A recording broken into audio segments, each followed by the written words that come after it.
Fenomena air pasang besar di Selangor menyebabkan paras air laut di Jeti Nelayan, Pengkalan Tok Muda, Kapar, Kelang naik sehingga 5.5 meter pagi tadi. Bagaimanapun ia tidak menimbulkan kebimbangan dan keadaan masih terkawal. Ketua Zon Bomba Kelang, Husin Abdul Rahman berkata pihaknya melakukan pengawasan seawal jam 5 pagi bersama beberapa agensi lain. Di daerah Kelang ni, pada dasarnya dia bermula pada 5.20 pagi tadi dan seperti yang dijangkalah dalam jadual tu, dia ikut jadual yang telah dikeluarkan oleh Jabatan Meteorologi.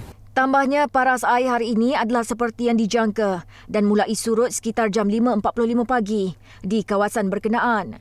Menurut Husin, kebimbangan pihak bomba pada awalnya adalah jika fenomena itu disertai hujan dan angin dari laut yang boleh menyebabkan limpahan air.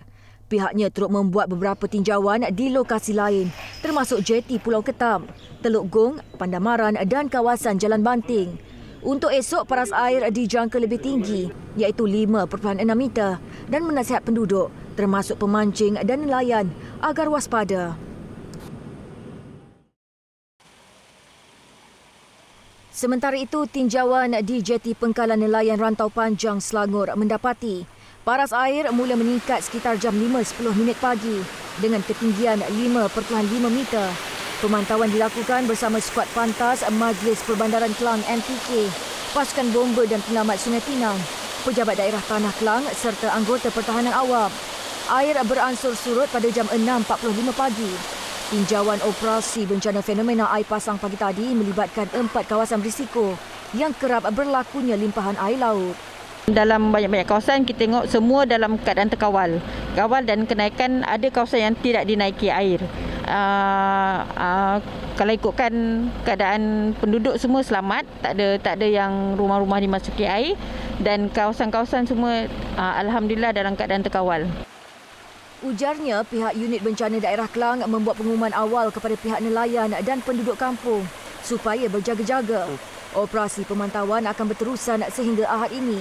Manakala di Jeti Pelabuhan Kelang dan Taman Teluk Gedung Indah, paras air pasang besar tidak membimbangkan kepada penduduk sekitar dan keadaan dilapor terkawal. Air mula naik pada jam 5 pagi namun surut sejam kemudian. Ahli Dewan Undangan Negeri Pelabuhan Kelang, Azmi Zamzaman Huri, yang turut sama meninjau berkata, projek benting yang dinaik taraf sepanjang 700 meter dapat menghalang kenaikan air di sekitar kawasan perumahan. Bagaimanapun, penduduk di kawasan berisiko diminta mengambil berat berhubung keselamatan harta benda, termasuk mengalihkan kenderaan ke kawasan lebih tinggi. Saya dah beri peringatan ni kepada dalam WhatsApp group supaya penduduk ni turun bersama-sama untuk memantau banjir sebut air pasang, memantau di mana punca dia. Jadi pada hari ini ada kekurangan, cuma ada sedikitlah di jalan kat taman ni dipenuhi air sikitlah. Fenomena air pasang besar kali ini dijangka menyaksikan paras air tertinggi sehingga 5.6 meter. Ia akan berlaku sehingga Ahad ini dan 11 kawasan di Kelang dikenal pasti berisiko banjir.